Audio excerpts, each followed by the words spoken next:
Hello friends, ఈరోజు kitchen వేస్ట్తో bio enzyme ఎలా తయారు చేయాలో చూద్దాం.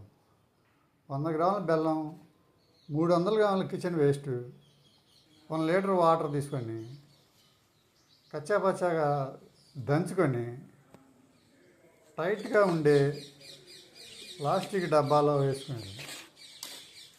మన దగ్గర పాత బయో ఎంజైమ్ ఉంటే ఒక 10 ml దాంట్లో కలుపుకోవాలి. ఈస్ట్ కూడా ఉంటే 1 గ్రామ్ దీంట్లో కలుపుకోవచ్చు. 45 డేస్లో ఇది తయారవుతుంది. పైన మన దగ్గర లేకపోతే 90 డేస్ ఆగాల్సి ఉంటుంది. దీనిలో మనం వివిధ రకాలైన కూరగాయ తొక్కలు, పండ్ల తొక్కలు వేస్తాం కాబట్టి వాటిలో పోషకాలు కూడాను విరివిగా ఉంటాయి.